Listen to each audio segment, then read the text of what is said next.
You're listening to the Relationship-Centered Learning Podcast, a podcast to inspire and empower you to be a difference maker in an aimless educational system.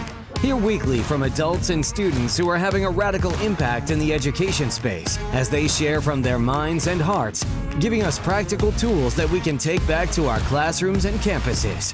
Here to take you outside the educational box is author, disruptor, and your host, Kevin Curtis.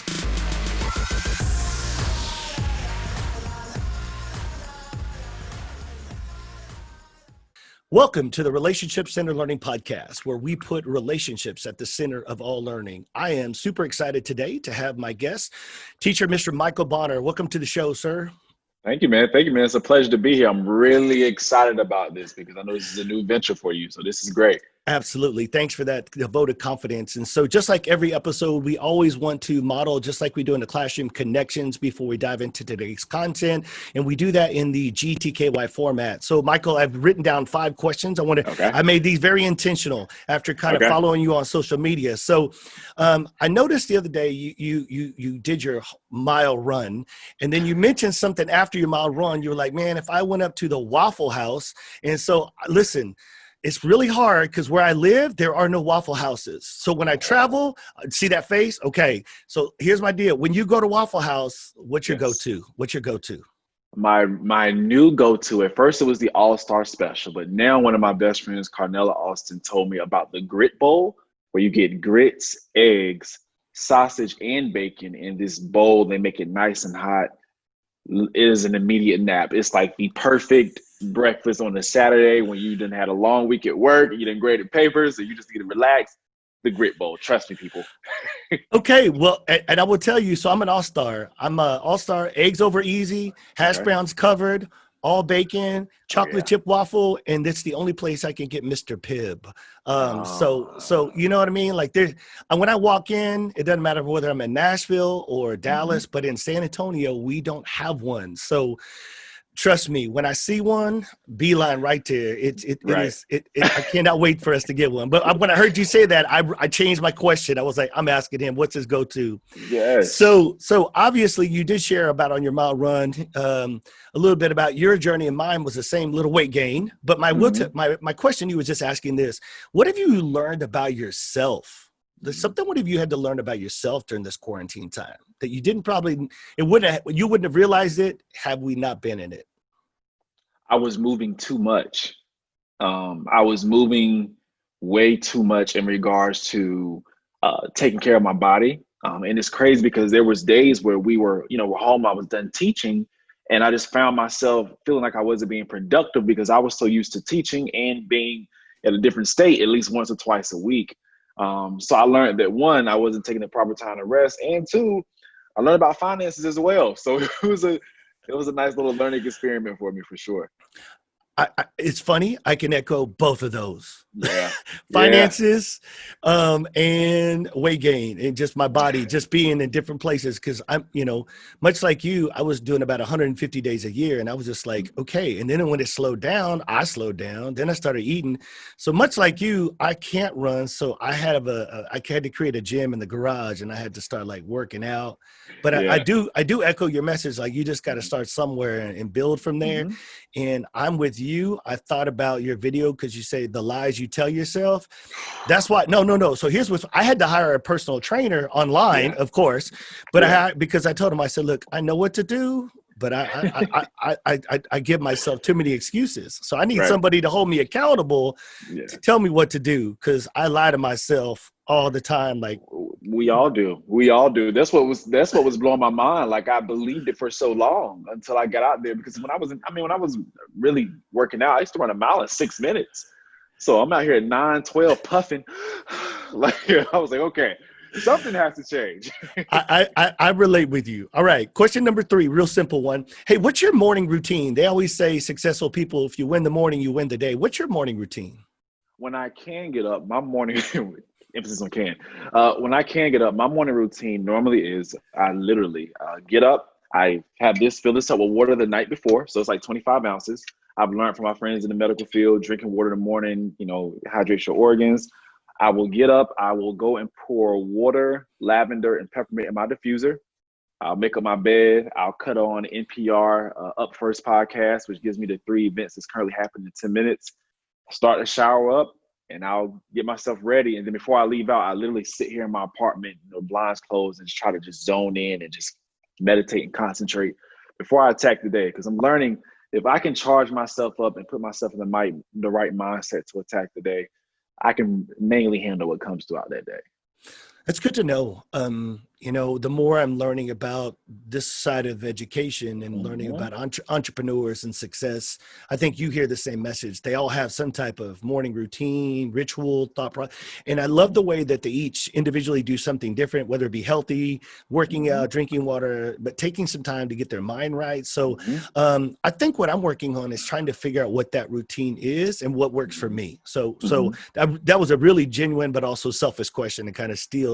Like, no, you're fine. And so I do know that a lot of them, every person I study that's, wealthy or successful, they do get up early though, before the day gets started. They feel if they do not get up early in time, the world is already moving in front of them. Specifically, if you're looking inside the stock market, or whatever the case may be, it's already moving. So yeah, differentiate it towards you. Yeah. Good. So here's one funny thing about this. There's a gentleman named Hal Bowman, and you know what Hal says? He sets the alarm at 5:59 because he always wants to say, I woke up before 6. So use that. I'm gonna try that. Use that however it works, because in your mind, you're like, I woke up before 6, 5:59. Right. So, all right. Question number 4, real simple. How would you describe your mom in 3 words? Fearless. I'm thinking of so many things. Fearless, innovative, and trying to find the right word for it. Unselfish. Fearless, innovative, unselfish. She's a brilliant woman. I love my mother and my father so much, but it was tough to try to get 3 adjectives right. I'm with you. No, I'm with you.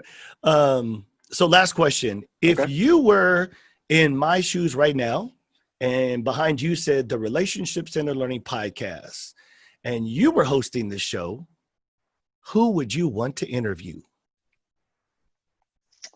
If I was hosting your show, the individual that I will want to interview, and I can ask any questions and take it there. Yeah.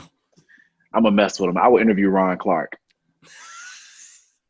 I would interview Ron Clark. You would get the man, the myth, the legend himself, huh? I've shared a classroom with him last year because the way the school stuff was operating. So I've taught alongside him. But I would love to really get into his mind, because him and amongst other individuals, they're just so busy and they're on the go and they're on task that they don't really have the time to sit down and give you every detail, right? Right. I would love to mess with him and just pick his mind.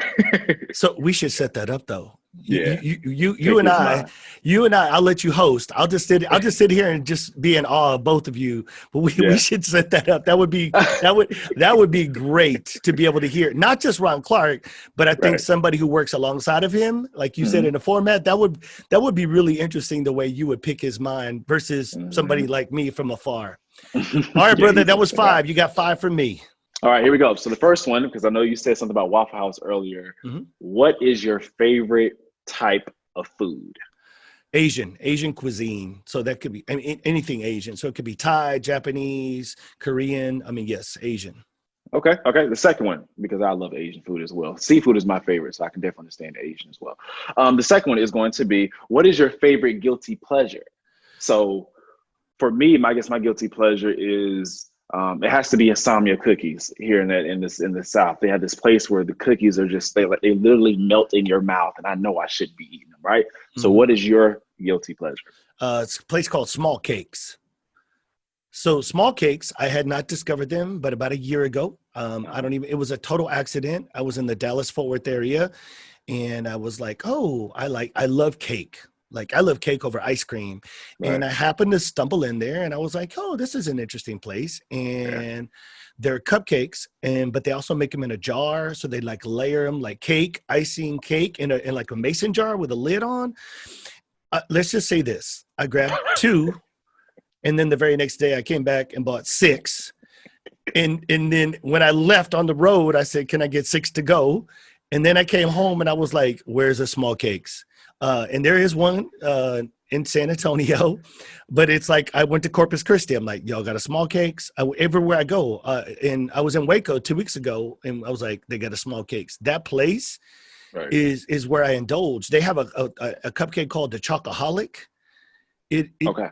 It's ridiculous, but it is, yeah. So people that know me in my circle, they're like, Right. small cakes is, I cannot, that like your thing. cookies. Yes, my thing. Absolutely. So when your podcast, hits 1 million subscribers and there's 1 million listens and downloads, I'm gonna send you a thing of small cakes. All right, we're gonna claim this now. All right? Absolutely. Yes, sir. Well said. Okay. The fourth one, favorite song. If this song comes on when you're out, you may just have to get up and dance or sing along with it. Oh my goodness. Yeah, I'll give you a couple seconds. No, probably Rob Bass. It Takes Two. Okay. Yeah. I was a DJ at 18. So I actually used to DJ with turntables and records and cassettes, and I'd had to carry all that equipment around. So I had to learn early. I graduated in 88. So late 80s, early 90s. And that's what's crazy about if you look on my iPhone, man, I'll have anything from Christian country to NWA to 80s and 90s rap. I mean, it's such a diverse, I love music. But yeah, Rob Bass, It Takes Two. Whoo. I'll make sure when we schools and stuff open back up, I'll make sure I have that playing when you come into my classroom. I got Love you. it. The last one, which is a really good one. If you could change one thing in education right now, what would that be? I mean, it's easy for me. I would just change the accountability for connections. I mean, I would just say if we could hold ourselves accountable for the connections that we preach about and find a way to do that, to be genuine and authentic, I think that's my why. That's my platform. I just want us, because I know as educators, we're good at just telling us what to do. Right. But if we're not required to do it, we're not necessarily going to do it. And Right. I feel like the natural people like yourself and myself who may naturally build and sustain relationships because we're just gifted in that area and we see the value in it, but we can also integrate it into the fabric of what our classroom looks like. So it's not very difficult. But for those other teachers, I always say this: 10% of your teachers will excel at most things. 10% of your teachers will never do anything anyways that you tell them to do. But then 80% are just like, just tell us what to do, Mr. Bonner. And unfortunately, education hasn't told them to do that. And if they haven't told them how, and they haven't held them accountable for that. So that would be the one thing I would change. It's powerful. Brilliant response, man. Thank you, brother.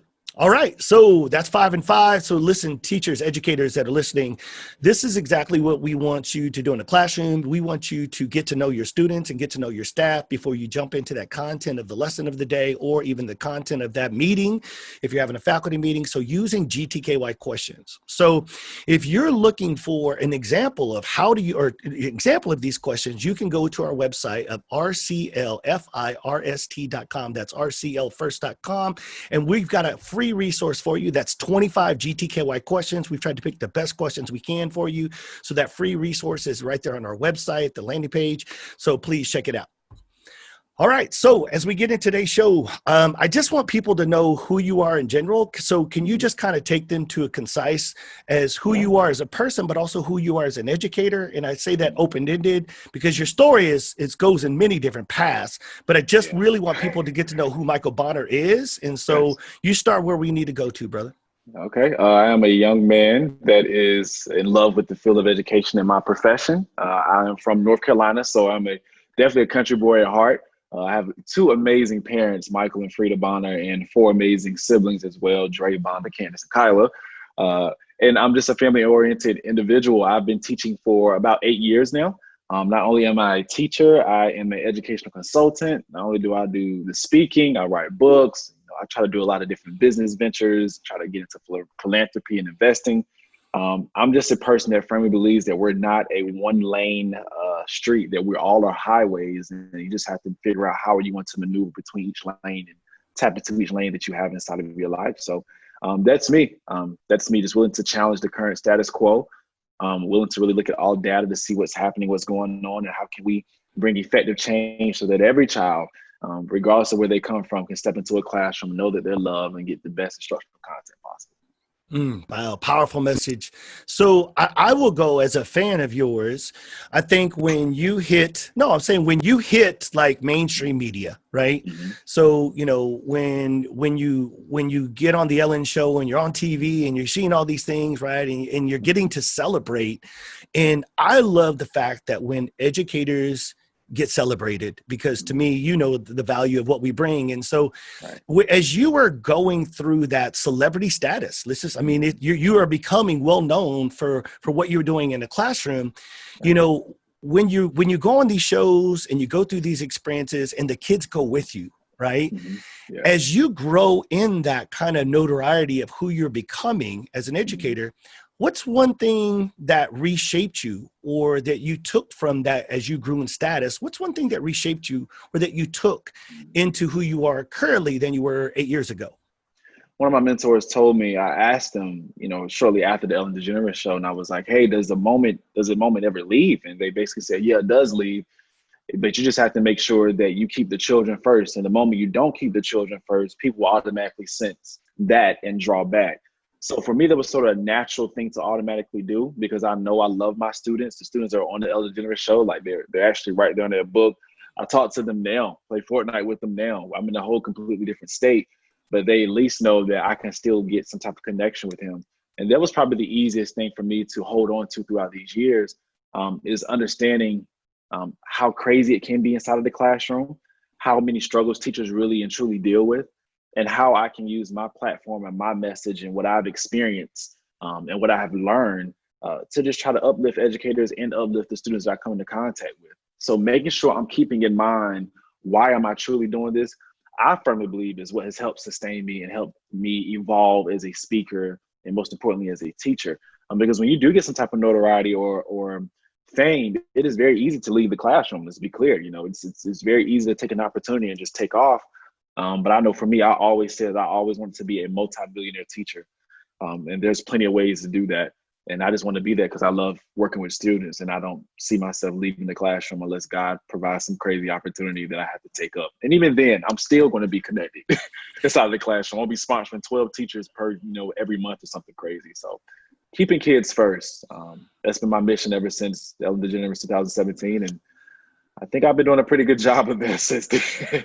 I would agree. No. So can I ask you this crazy question? Sure, what's the craziest, like out of your fame, what's the craziest thing that you had happen to you? Like, did somebody come up to you or a kid? I mean, like, did you have that one moment that you were like, dang, okay, like out of becoming a little bit famous? Yeah, where people will recognize you. It's been times randomly. It's been on flights. It's been through airports. I'm trying to rush to get back to the airport so I can fly back to my school. I would say the craziest thing though is not even, I've learned now, it's not even the fact that I was on Ellen, because that was 3 years ago. You know, it was almost 1,000 days ago. What I'm learning now is I think I've been blessed with the gift to actually speak and I guess to relay a message in a way.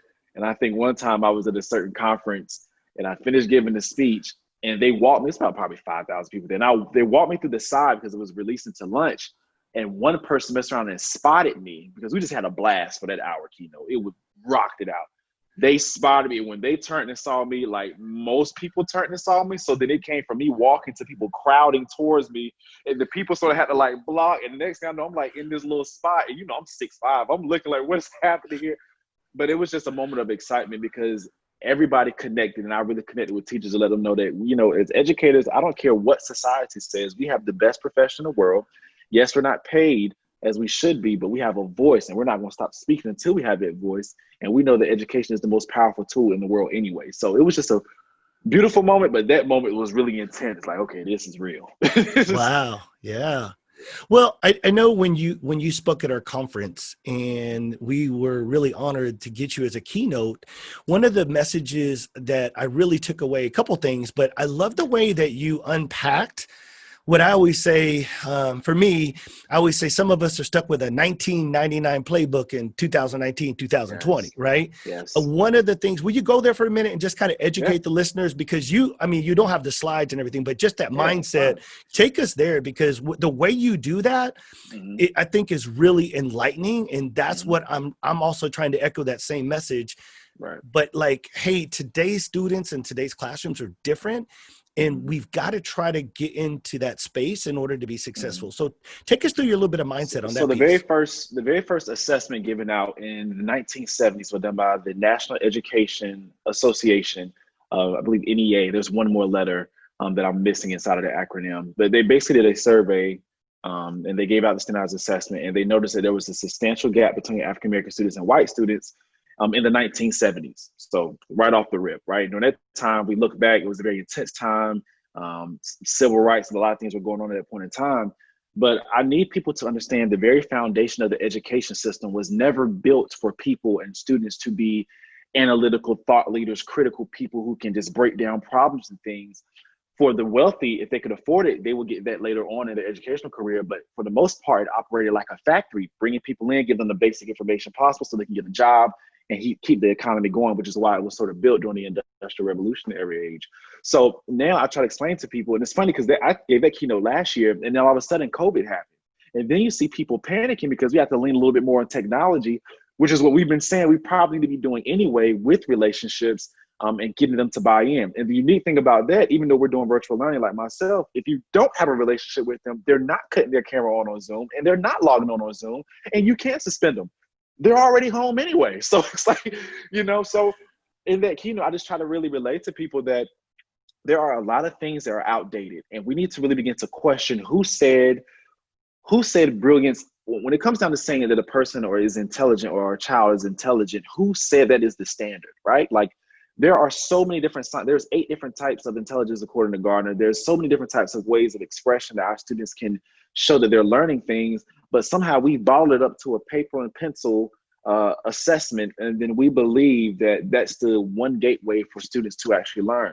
So when COVID-19 happened, when the states are suspending standardized assessments, and you can't be in a classroom and just have worksheets in front of them all day, I feel like they put teachers on the Hall of Fame mode, and you had to figure out, what do you want to do? What can you really rely on?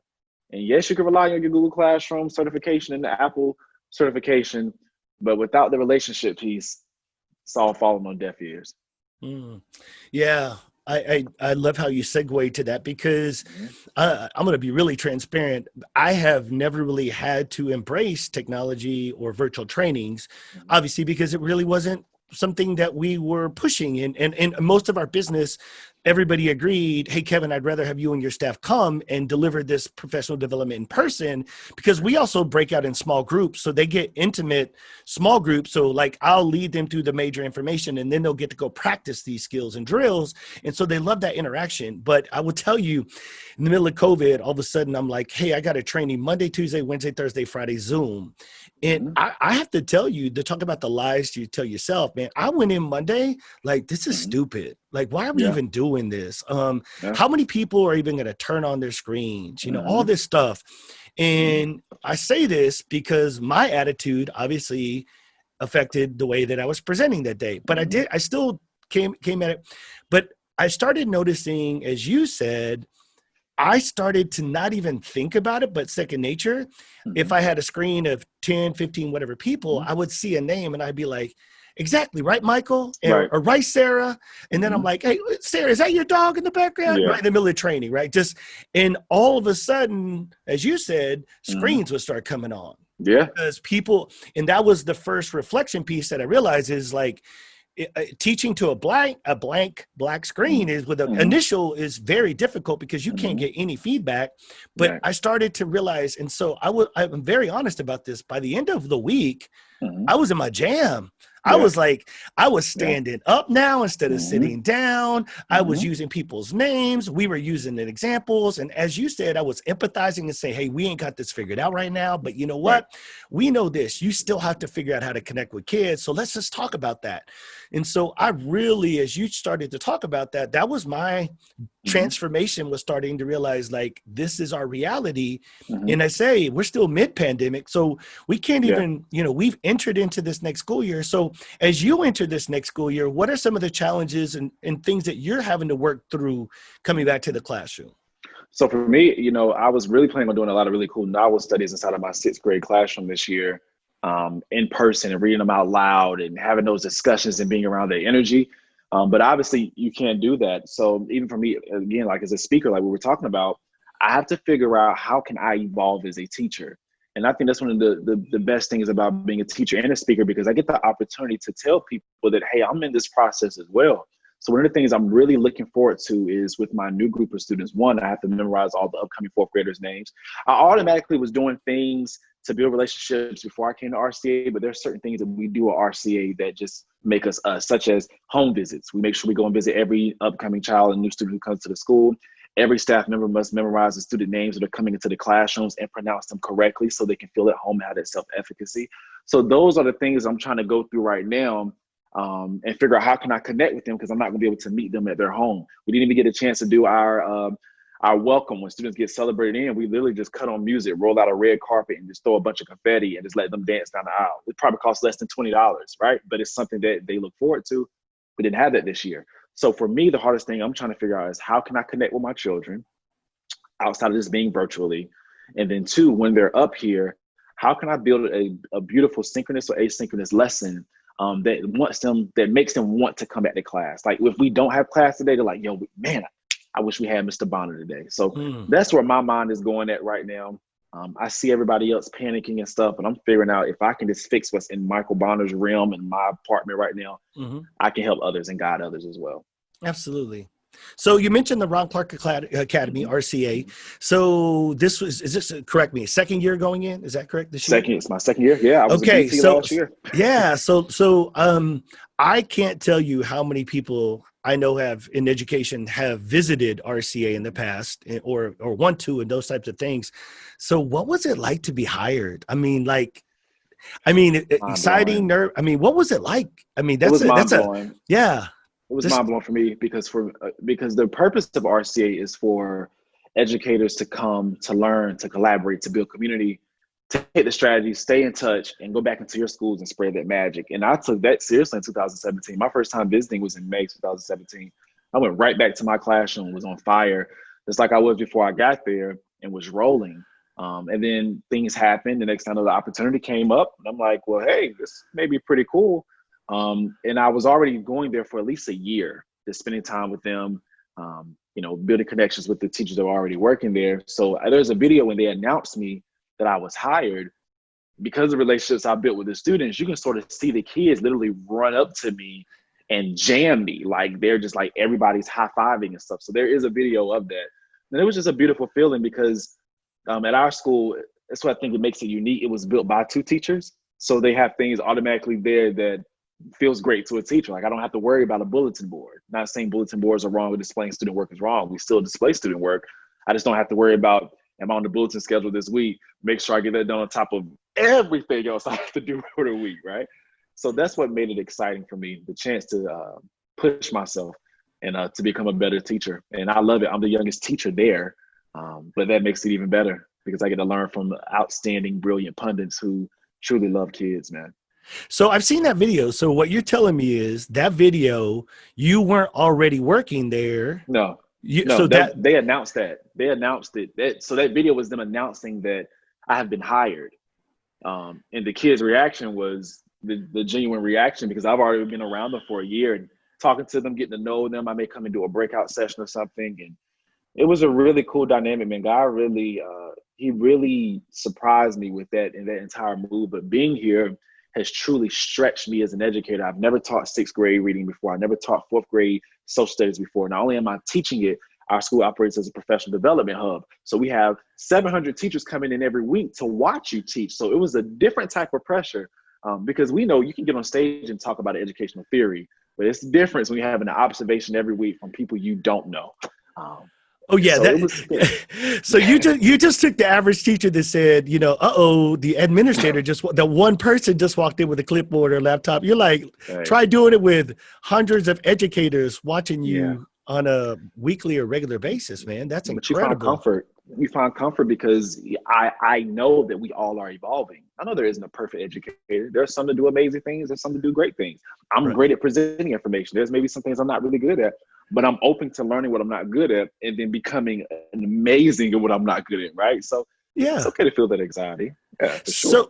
So when you did not only the keynote, the breakout session, so of course I had to go to your breakout session too. Like I said, I'm a stalker fan. I stood in the back of the room because it was so packed. But, will you take us for just a minute? You know how you always talk about the action and putting everything and how it helps us learn. And I loved how you took us all through the different hand signals and different things like that. Right. Will you take the listeners through just a little bit of that content so that they can capture a little bit of that information? Because it's powerful. Yeah, so the unique thing is called whole brain teaching, but before whole brain teaching, there was another term that was used. That's the thing in education. It's cyclical, and they'll put a different name to it, the next year. But what people fully need to understand is that I think the guy's name is Edgar Allan. He has this concept. If it's not Edgar Allan, he has this concept called the cone of learning. And what we know, according to brain research, is that the lowest form of learning is sitting and listening. It's like 10%. The highest form of learning is doing. And we can attest to that based on us being inside of our educational courses in school, learning about behavior management. And then when you're inside of student teaching, you got to actually put the action behind it, right? So inside of the classroom, when it comes down to teaching, new vocabulary words, when it comes down to different gestures, I try to make sure that my students have movement. So if it's a vocabulary word and we use the word pundit, I'll tell my kids, when you say pundit, make sure you put a finger like this as if you're a person that's thinking, and that helps them remember the word. I learned that from Corey Collins, who's an outstanding reading teacher as well. If you truly want to grow as an educator, I have the book right here because I'm always growing as well. I highly suggest, in regards to relationships as well, you should pick up this book called Culturally Responsive Teaching by Zaretta Hammond. Let me flip my screen really quickly so people can make sure that they see this, Kevin. But this book has literally transformed my life because it has put me in a position to truly learn about not only how relationships matter, but how the brain plays a huge importance into how our minds work. And when you can tap into the mind and relationships, the numbers go off the chart. That's what happened with the Ellen DeGeneres thing, if I'm honest. That's exactly what happened now that I come into the knowledge of what I was doing. What do you mean by that? Take me there for a second. So if you don't know, if people don't know, I made a music video for my students and gave them a challenge that if you pass the test this time, after I reteach it in a different way, I'll make you a music video. If they took on the challenge, they learned the content, I used movement and things like that, and then I posted the video, it went viral or whatever. But what I've learned with culturally responsive teaching is that you have to make sure not only do you have relationships with your students, but are you presenting things in your classroom that has representation of who they are? That has different type of content that they can see themselves, other individuals, into other places inside of the world. I took the music that they love and gravitate towards on an everyday basis, and I sort of just mixed it up in a pot. And then I presented it with the music video, which everybody fell in love with. At that point in time, I was just having fun with my kids and rewarding them, but it was a perfect mixture of relationships, content, and brain research, all wrapped up in one. So that's why I think that book is a must-have for those that are trying to take your relationships to another level and understanding culture, especially now with everything going on with the curriculum, anti-bias, anti-racist curriculum, and it will also help you understand the brain and just. It's a beautiful book, man. Beautiful book. I appreciate it. And I'm glad you shared that because I always tell educators, if you're going to tune into this, you got to take things away, right? Whether it's a book, a website, something. And so like you there, so I'm glad you share that. So I'm going to tap into one of the words or phrases that you just talked about, right? And I'm going to maybe unpack this in a way you haven't heard this, but if you look at today's difficult situation where we're at in education, beyond the quarantine and COVID-19 and being stuck virtually or hybrid of all these different learning environments, one of the things that I'm experiencing is that schools are, for lack of better terms, rushing out to grab as many initiatives surrounding race, culture, diversity, social emotional learning, trauma-informed practices, right? And one of the things that I started to really take a deeper dive in, I think every one of those in some form or fashion need to be integrated into the school system. So I'm not against them. What I started to recognize though is when you look at how those are delivered in the school system, most of them or almost all of them, as you just mentioned, are lesson based.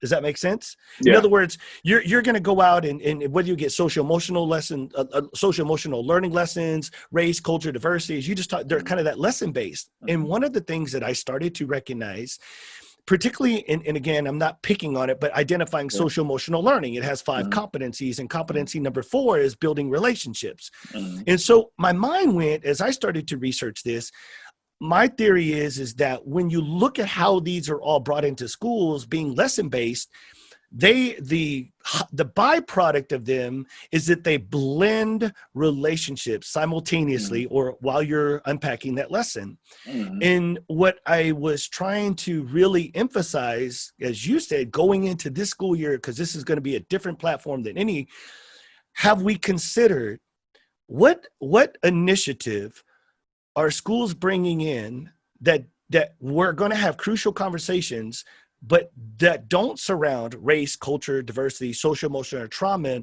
that just allows you to build a relationship without lesson base. You see where I'm going? Because it's hard. Because my point is, how are we going to talk about race, culture, diversity, and everything if we don't know each other? Right.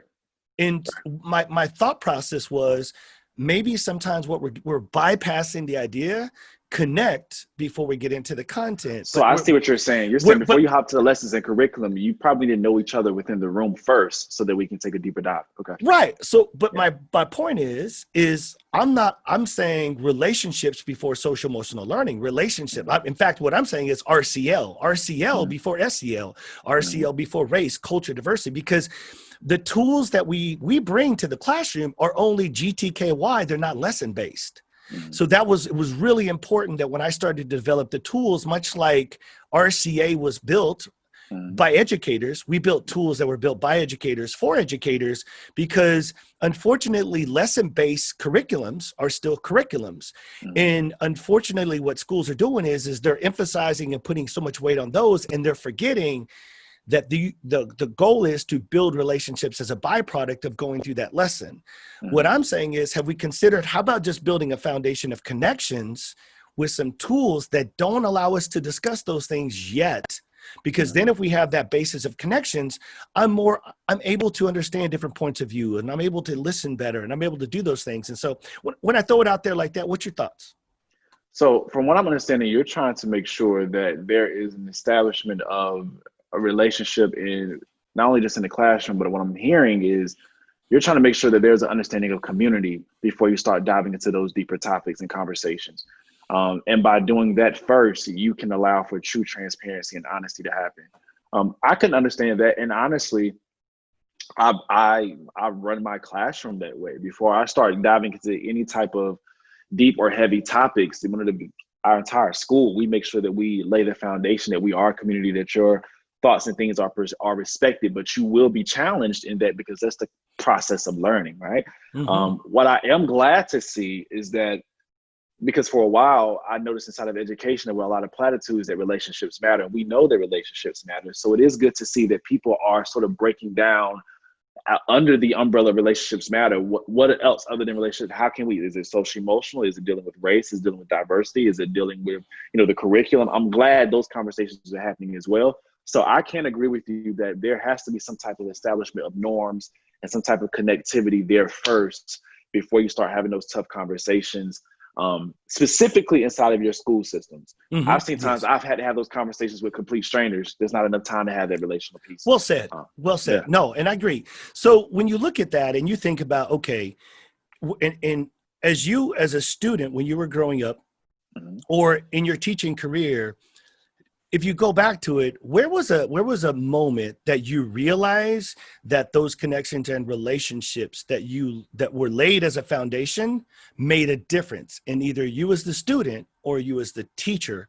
Take us through a story or an incident where you realize, like, good thing we had that foundation of relationships or connections, because that helped this situation. So all of my siblings are absolutely brilliant in every single way, and they show their intelligence in a variety of ways. My brother Drake can literally take a car apart. He's never been to school or automotive school. He can literally tell you what's wrong with it. Is the gauge? He's all different types of stuff. My sisters, though, they are intelligent in regards to books. Like, they can get a 4.0 in their sleep like it's nothing. So when my sister Candace went off to college at North Carolina Central, which is a historically Black university, I was performing like mediocre in school. I didn't really care, but I got so tired of people just applauding my sister. I'm like, I'm about to step it up this year. So I went into 6th grade, and ironically, my 6th grade teacher was also a lady that went to my church, Mrs. Nina Felton. So when it came time for me to sort of slack, and I was about to slack off in class, like, I can't do this, or I don't feel like doing this, she was like, I know you. I've actually held you as a baby. Like, you're going to make sure you read through the social studies book. You know, you want to make sure that you go through this content, this lesson stuff with me. I don't even remember the books. Matter of fact, I do. I fell in love with reading books inside of her class.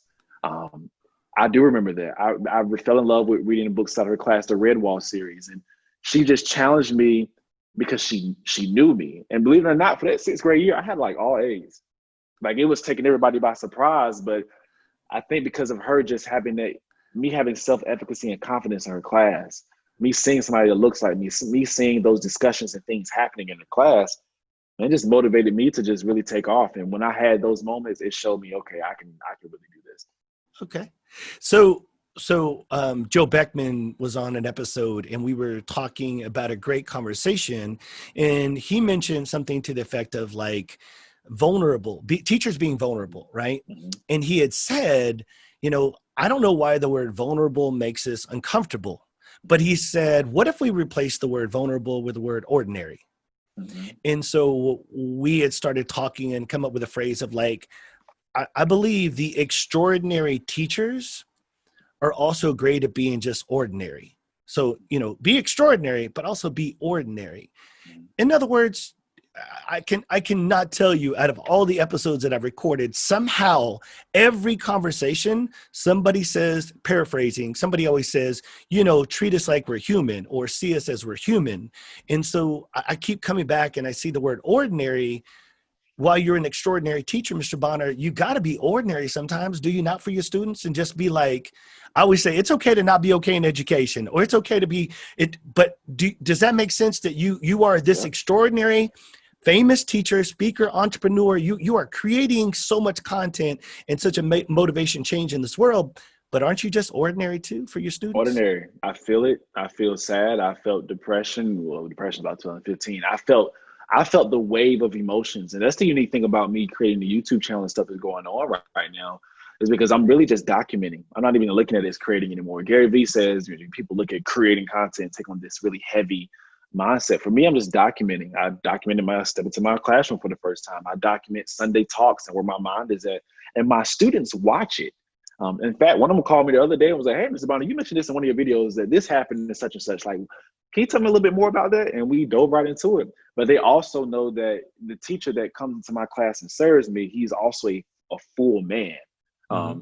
If I'm not teaching them text features or going through, you know, a novel, I'm on Fortnite and Call of Duty with them. Like, we have group FaceTimes and stuff.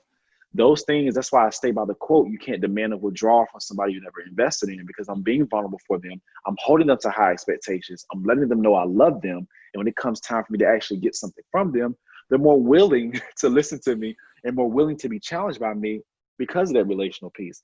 And people just don't understand that sometimes, or they don't want to understand it. I think people just choose not to understand it. Everything in society operates off of relationships. It's networking. It's the social capital of the world. And when we fully understand that, understand how society moves, I think people will buy in. We wouldn't be on this podcast together without social capital, right? Like, it's just how it goes, man. And I hope more educators can hop into that, because it's where the magic happens at. I heard this story about a teacher where she couldn't get in touch with one of her students that she just loved. So what she decided to do is that she ordered a pizza and sent the pizza to the family's household.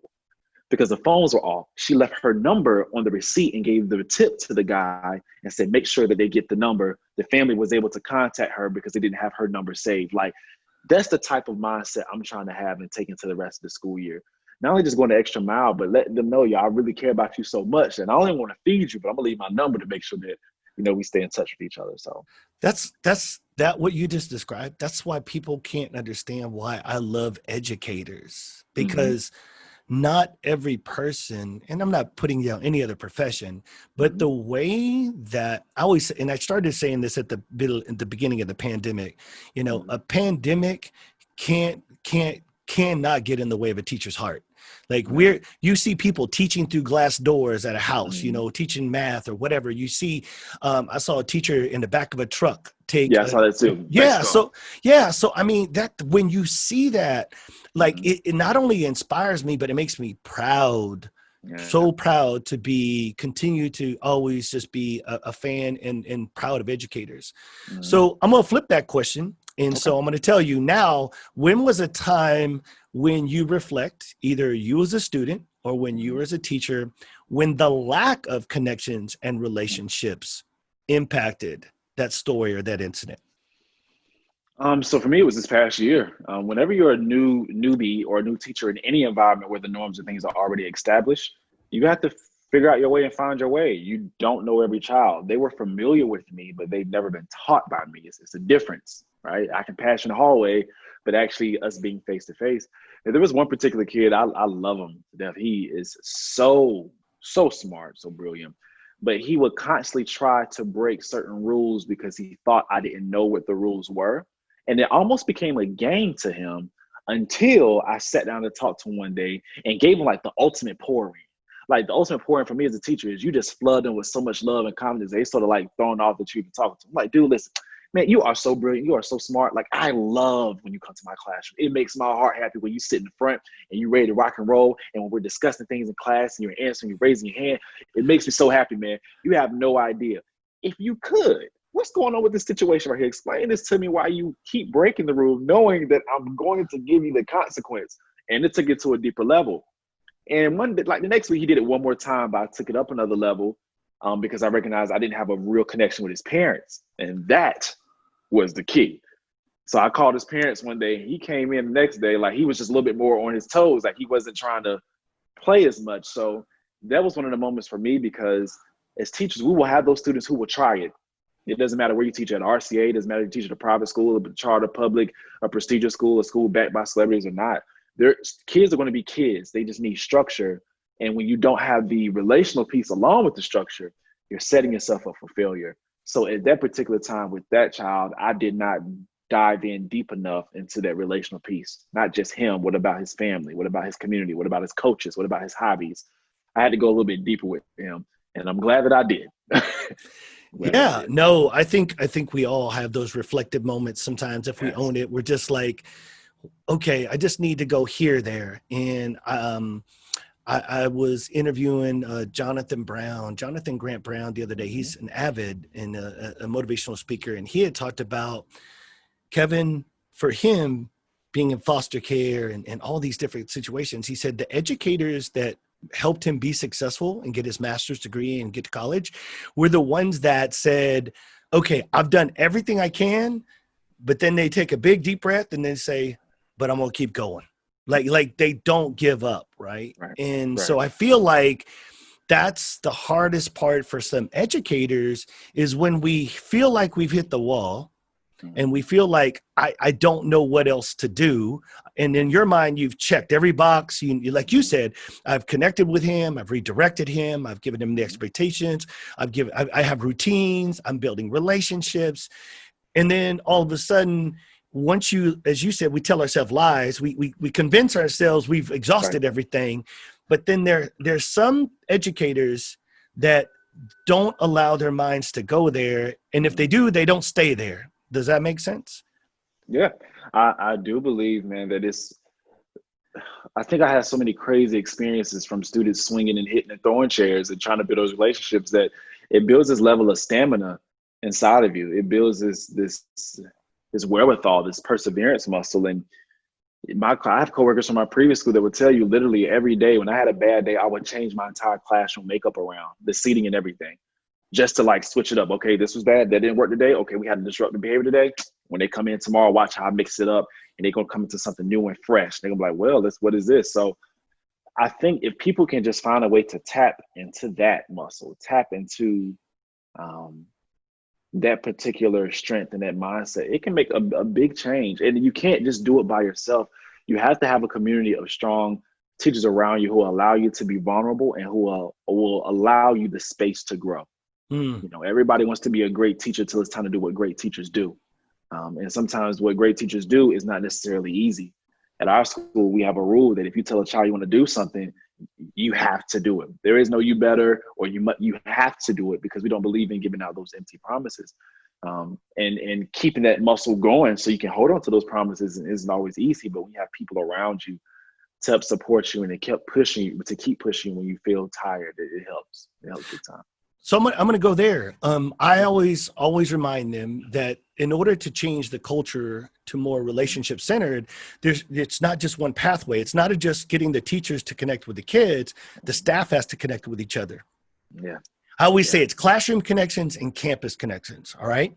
So I've always said in the traditional public schools that I work with, right, that majority of the times I see the campuses that excel in those areas, that's a principal or a campus leader who has 2 feet in and knowing that I have to build relationships with my staff. I need them to build relationships with me, and I need them to build relationships with each other.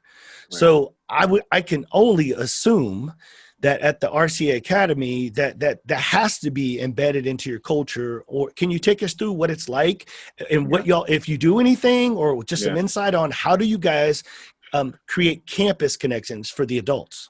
I mean, honestly, we do it just by genuine, honest, just genuine, honestly, just trying to be a decent human being. We reach out to each other. We text each other when somebody's down, and we send emails. Our email chains turn into 30 different responses. You know, when an event is over, good job, everybody. You rocked it. Hey, we saw what you did with this graphic. That was amazing. Like, we try to give out the energy that we do in return. We do hang out outside of school. Like, we do Sunday brunches and stuff together. At one point in time, I remember just randomly getting a call and was like, hey, I need you to come up to Tyrone, which is like 40 minutes from here. And Corey Collins, the reading teacher, he organized a escape room. So it was like 8 of us staff, like, yo, how can we get out of this room together? And even in my previous school, it was I had a team of us, and we were all, and a couple other teachers, we would go to Vickery's, which was a local restaurant. They had $3 well drinks on Fridays, and we'll laugh, drink, and let out our stress for the week, talk about what we need to change. And Monday morning, we're right back at it. So if you ask me, a lot of times inside of education, the problem comes in because people do not understand how to just be a decent human being and treat people with respect and not gossip and try to be supportive of the school and the mission that's trying to happen.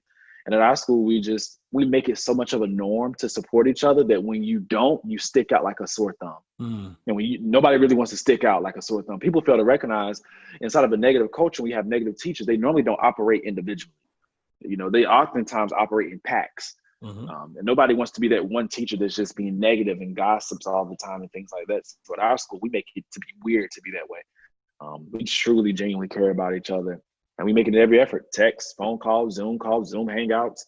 We have Club RCA. So that's a membership style type thing that people can join and be a part of monthly. And after the Club RCA meetings every Tuesday, there's all of us up there listening to music, hanging out and vibe, and just that relational piece. It is extremely necessary to have that inside of your school culture if you want to go far.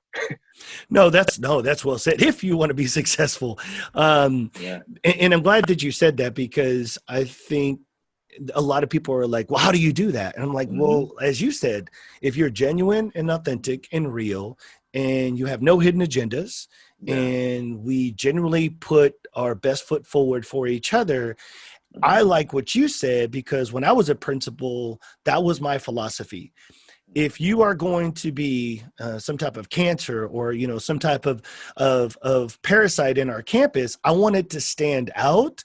I don't want to have to call you out. I want it to stand out to where you're like, oh, so this isn't the norm. This is and you 1 or 2 people on an island, and the rest of you are not going to buy into that or listen to that. So you have to figure it out. Is this the place for you or not?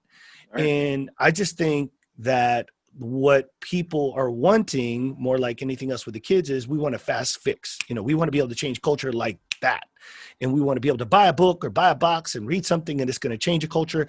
And I try to explain to them, it's going to take some time, but my observations is it really starts at the top, because if your leaders model those characteristics and model that by opportunities and create those opportunities for Tuesday nights or Wednesday nights or whatever it is for happy hour and those types of things, but also to create the safe environment where you can share and support each other and group texts and all those.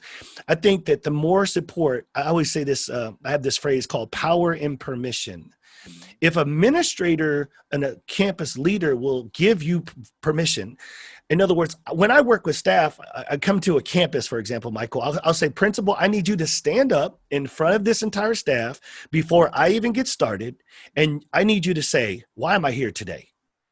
Because if you just kick it off to me, they're not going to know why. Am I coming back? Is this something you really believe in? Are we just checking the box? Is this just another PD? And I will tell you, when a powerful principal stands up and says, Kevin and his team is here today because we are going to put relationships at the forefront, and he's going to be back. And we're going to expect that this is, and so this isn't going to be a one and done, but I believe that, and we need to build relationships with each other. We need to build relationships with our kids. And this is how it's going to start. When you principal tells you that and empowers you with that, there is no excuse by the staff, because at that point you can't say, well, if he comes in my classroom, as you mentioned earlier, Michael, you got hundreds of people looking at you.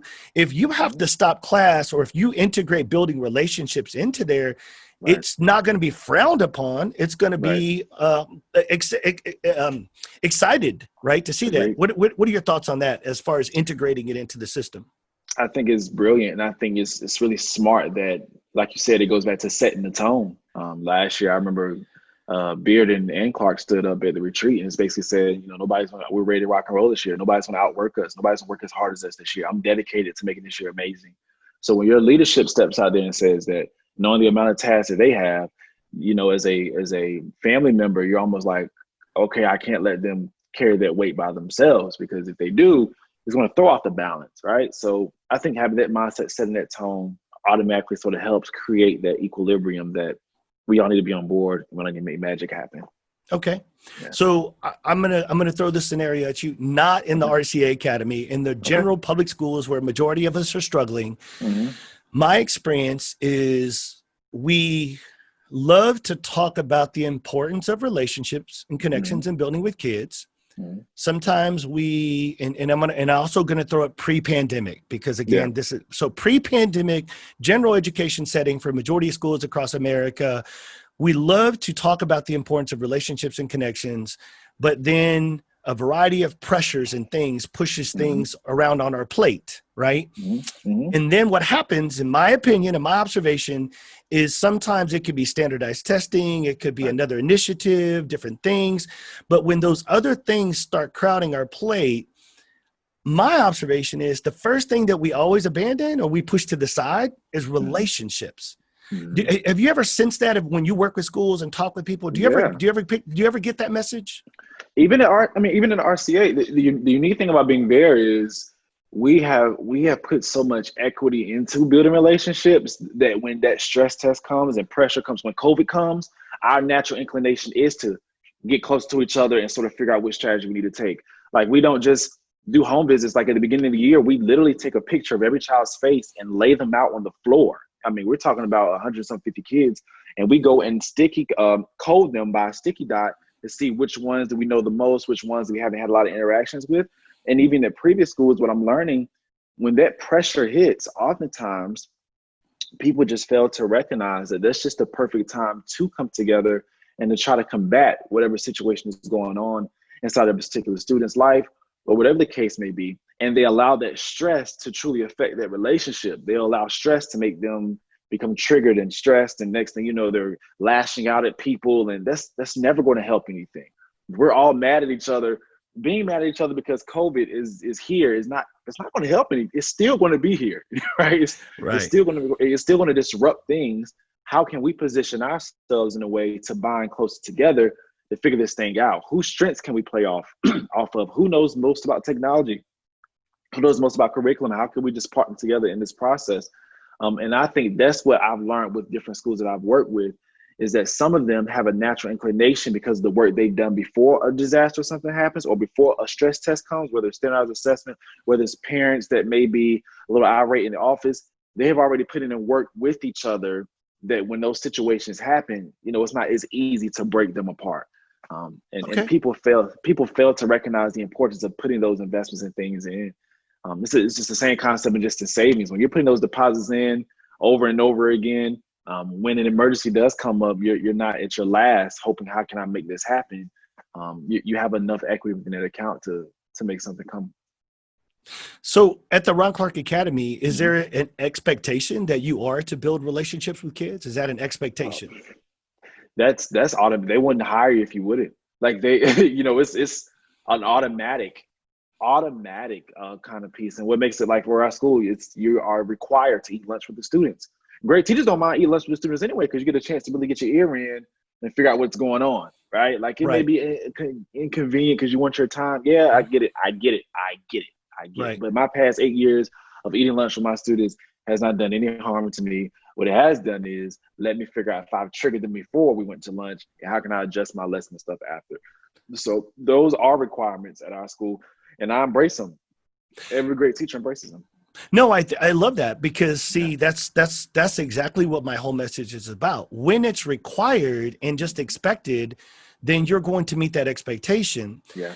What I have observed, and just in Texas, we've been in over 100 school districts just in Texas, and in 13 other states. So I tell people, when we created National Educators for Restorative Practices, I've seen what it looks like in small schools, big schools, with unions, without unions, with budgets, without budgets, with other initiatives on the plate. And so as I start to see this, somewhere along the line, we have this message of content, curriculum, discipline, disproportionality, attendance, all of these things. But we like to talk about the relationships as if it's in that same category. Mm-hmm. And in fact, I developed what I call the 3 zones of learning. The 3 zones of learning are, it's like almost the way I use it, looks like a Pepsi, kind of a Pepsi logo. Yeah. And the middle half is content. And then the bottom quarter is correct. And then the top half is connect.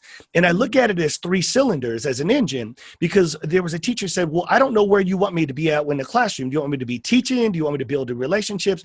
And they were thinking so literal, almost like they were like, which channel? So I turned it into zones. So when I talk about the 3 zones of learning, you realize content is the largest zone. It is typically, we are there to deliver curriculum and content.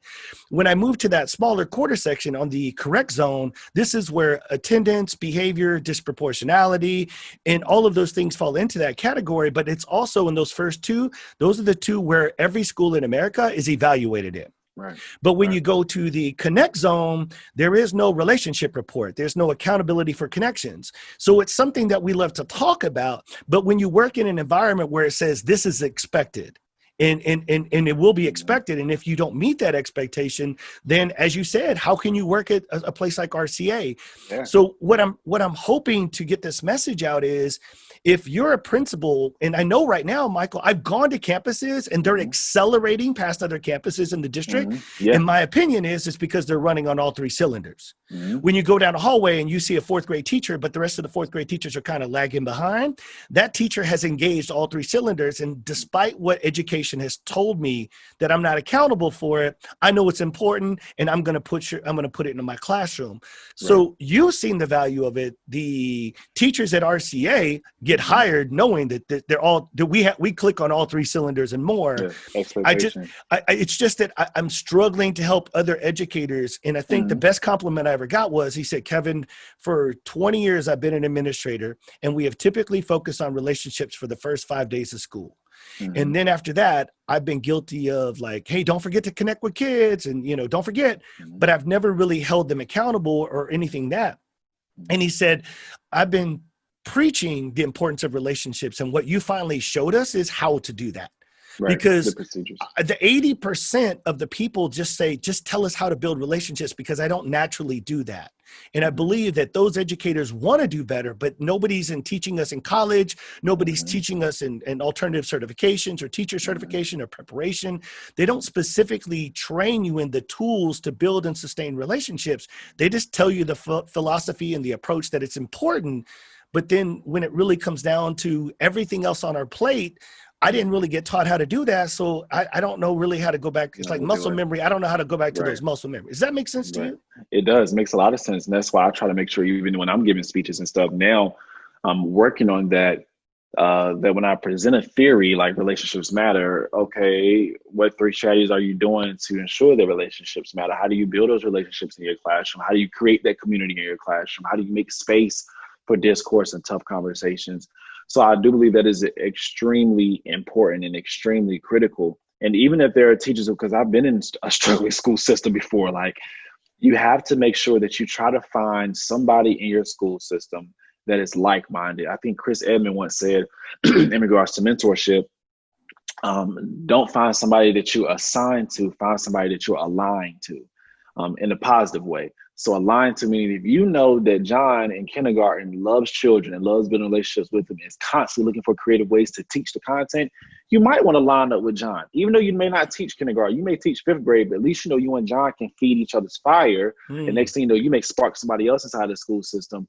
And next thing you know, if you spark enough people, it becomes a norm of what our expectation and stuff is, right? So I believe it just takes time. It takes a joint effort and community. And most importantly, it just takes the person being willing to stretch themselves and recognize if you want to do great things, you have to just do what great people are doing. I'm not saying the RCA is the great, but what I do know is, God have mercy, coming into there as my first year as a teacher, and then going to my second, they work really hard to establish relationships and to build that content. And now as a teacher there, I can understand why they are operating it the way they do. When COVID happened, of course, we all were like, okay, oh my gosh, but we went through Facebook Live. We got Facebook Live in 2 weeks, went to Zoom. Like we was, 3 teachers stepped up, Dr. Jones, Mr. Bernard, and DT, Daniel Thompson, the science teacher, Mr. Cooper, the tech guy.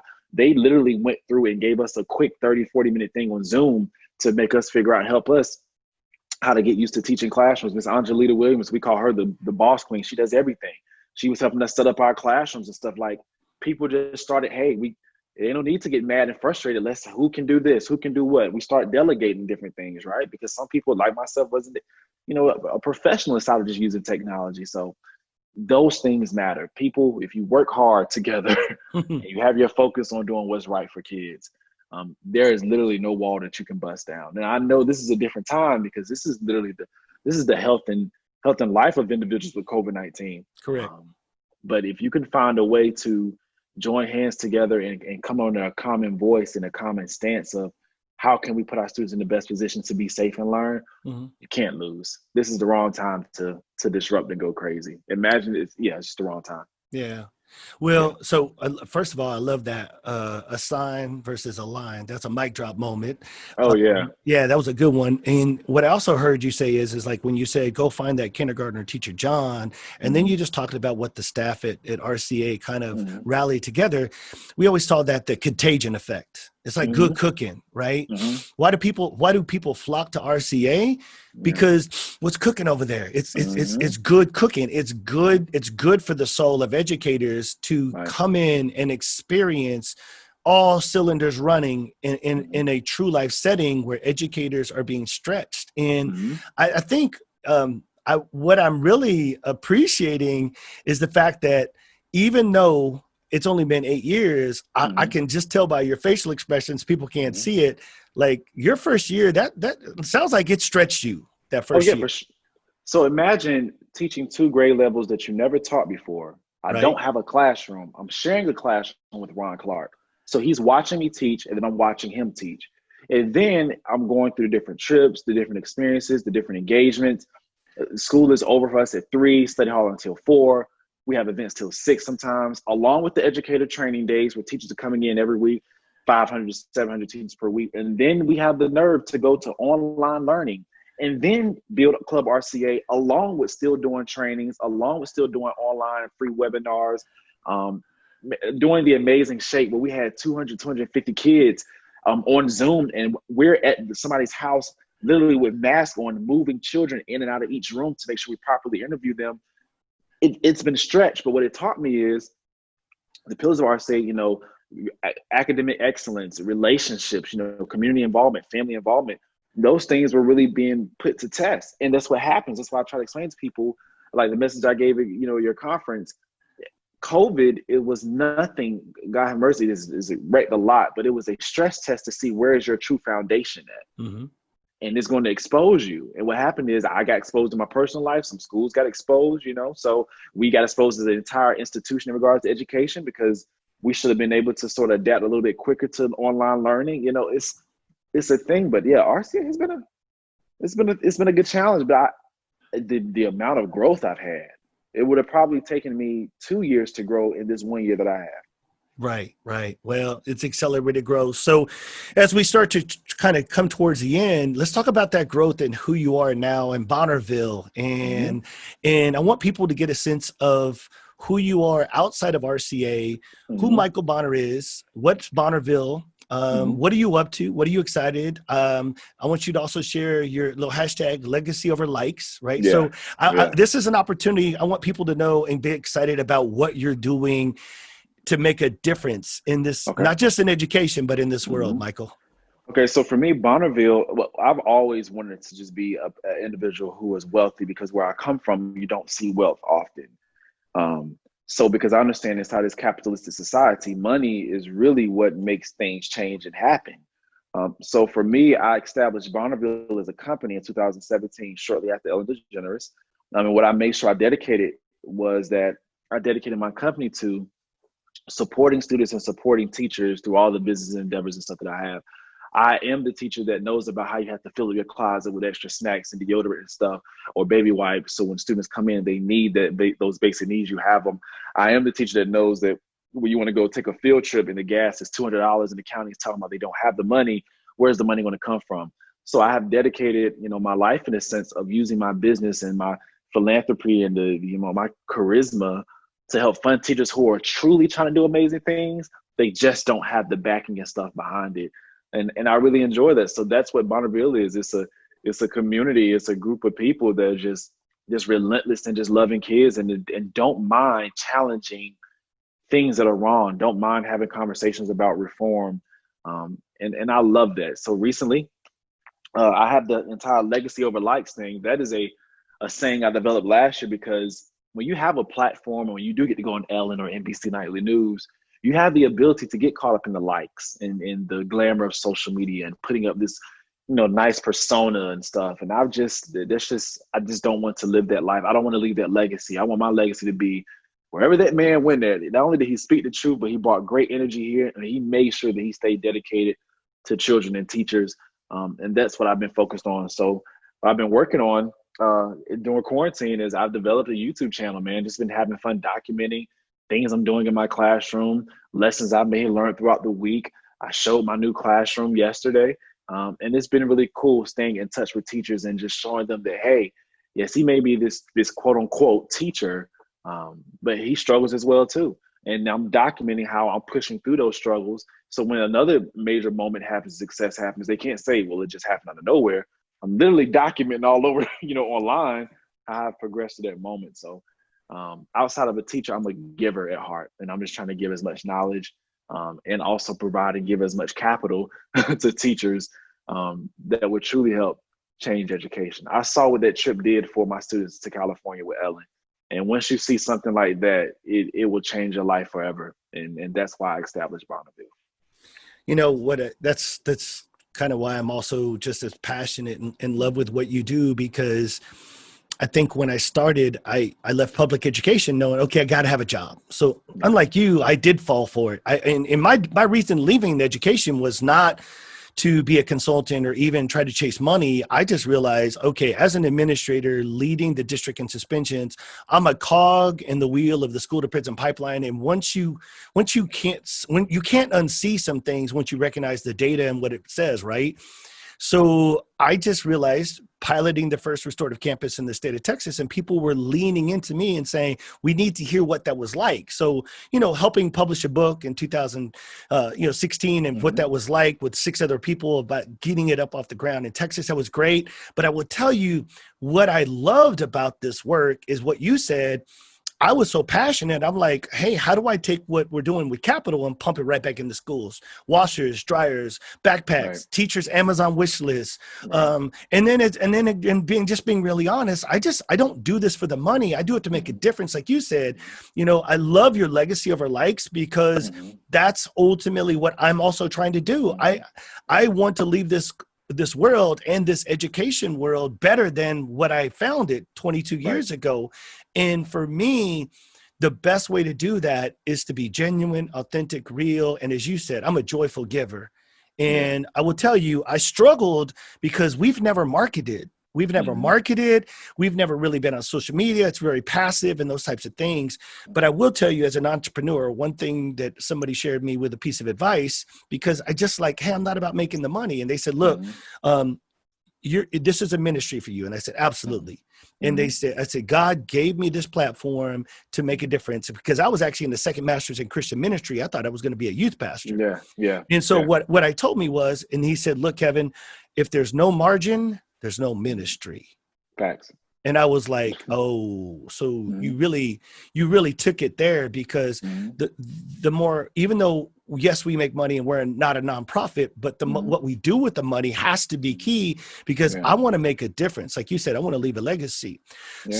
So how I want people to just know how they can get a hold of you, how they can follow you. If you have any, I know you've authored, how many books have you written now? Two of them now. Two as of now. So I just want here's a shout out, how they can get a hold of you, how they can follow you and your books and stuff like that. Yeah, so definitely, it's just Michael Bonner on all social media platforms. On my social media platform, I have my business cell phone number up there. If you choose to follow, you can text me. I'll text right back. It's a texting program that I bought and purchased so I can keep that relationship with teachers. It's my own little community. So when I do decide to give, I give to people I'm truly connected to, because we know I want to give $1,000 away to teachers on Twitter. You're going to get teachers that you've never even heard you speak, never even seen. You don't even know what you look like. Everybody's going to apply for that. So I would just highly suggest, honestly, check out the YouTube, subscribe to the YouTube channel. You'll literally see me, my personality, my students, my family, and get a really good feel of what I'm trying to do, because I know it's not going to be easy. But for me, we only have one life, and why not be a teacher who is extremely wealthy, who stays in the classroom, who makes magic happen in the classroom, and partner with amazing podcasts like the Relationship Centered Learning Podcast, and just make magic happen. That's what I want to do. Make magic happen. All right, brother. So, any closing message that we want to end this podcast, just a message from Michael Bonner's heart to educators out there right now. I want to let you know that I feel the anxiety. I feel the wave of emotions, the uncertainty, just like you do. But what I have learned to do is connect with a community of people, even if that means you have to get a therapist, even if that means you have to connect with someone at church, to help guide you through this season. Because the beautiful thing about now is that we have the opportunity as educators to take this point in time to reform and figure out what stuff that we were doing was not working. And what can we implement now that will help transcend our education system so that every child, regardless of their race, their ethnicity, or sexual orientation, can be successful within our classrooms. And based on previous pre-COVID data, we saw that wasn't the case. Now we have a chance to fix that. And I'm going to ask you, will you join me in reforming this education system? Because every student is brilliant according to research, science, brain research, but it's going to take an amazing teacher to pull that out of them. Will you join me in that journey? That's all I got to say. Wow, brother. That's a powerful call to action. You are a powerful gentleman in education. I thank you and applaud you for your why. I am honored and just so glad that God gave you your what and where you're at with RCA, but also what you're doing outside of education. And I cannot thank you for your time and your investment today, because I always believe time is valuable, and you made time for me and my listeners today. So I want to thank you for that investment, because you made an investment in me and you made an investment in others. Thanks for being on the show, brother. I appreciate you. Same. I appreciate you too, brother. Lastly, I want to thank you, the listener, the educator, the difference maker. Your time is valuable. I see time as an investment, and I thank you from the center of my heart for making it to the end of this episode. But please don't let this be the end of our relationship. If you have the same passion for putting relationships and connections at the center of all learning, then I need you to subscribe and share this podcast with other like-minded educators. It would be extremely helpful if you could leave a review or a comment on what you loved about this episode, or better yet, tell me what you want to hear more of in the future. This way, other educators that are searching for impactful podcasts can get a sense of what this show can offer them. My hopes and prayers are that you are able to find one strategy or one idea that you could take back to one classroom to make a difference for one kid. Thank you for keeping kids and relationships first. We'll connect with you next time. Try that again. Lastly, I want to thank you, the listener, the educator, the difference maker. Your time is valuable. I see time as an investment, and I want to thank you from the center of my heart for making it to the end of this episode. But please don't let this be the end of our relationship.